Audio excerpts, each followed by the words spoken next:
আঁধারের রাজত্বে যখন সূর্যের আলো ঢুকতে ভয় পায়, তখনও ভেসে আসে আতঙ্কের এক নাম, সুন্দরবন। বঙ্গোপসাগরের কোল ঘেঁষা এই বিশাল ম্যানগ্রোভ অরণ্য শুধু রয়্যাল বেঙ্গল টাইগারেরই বাসভূমি নয়, বরং এক গোপন সন্ত্রাসের অভয়ারণ্য।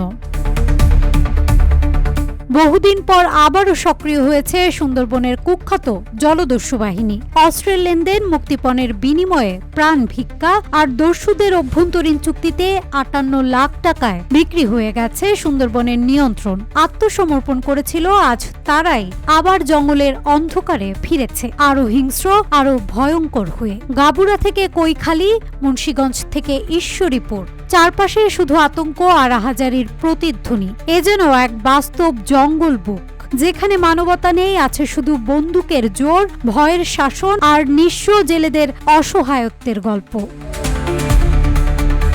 সুন্দরবনের অপরাধ জগৎ আবারও দস্যুদের দখলে। বিশ্বের সবচেয়ে বড় ম্যানগ্রোভ অরণ্যটির নিয়ন্ত্রণ সম্প্রতি টাকার বিনিময়ে হাতবদল হয়েছে। এতদিন এই নিয়ন্ত্রণ ছিল কুখ্যাত মজনু বাহিনীর হাতে, এবার তা গেছে আলিফ ওরফে দয়াল বাবার অধীনে। চুক্তি হয়েছে 58 লাখ টাকায়, যার আওতায় 6 মাস সুন্দরবনের নিয়ন্ত্রণ থাকবে নতুন বাহিনীর হাতে।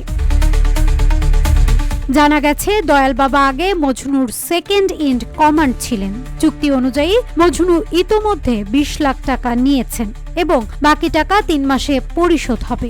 অস্ত্র ও গোলাবারুদ হস্তান্তর করে মজনু পার্শ্ববর্তী দেশে পালিয়ে গেছেন। সূত্র মতে, আত্মসমর্পণ করা দস্যুদের অনেকেই ফের সক্রিয় হয়েছে। দয়াল বাবার দলে বর্তমানে 9 জন সক্রিয় দস্যু রয়েছে, যাদের মধ্যে 4 জন পূর্বে আত্মসমর্পণ করে সরকারি সুবিধা পেয়েছিলেন। শ্যামনগরের গাবুরা, মুন্সিগঞ্জ, রমজাননগর, কৈখালী ও ঈশ্বরীপুর ইউনিয়নে 15 জন জেলেকে সম্প্রতি অপহরণ করে মুক্তিপণ আদায় করা হয়েছে।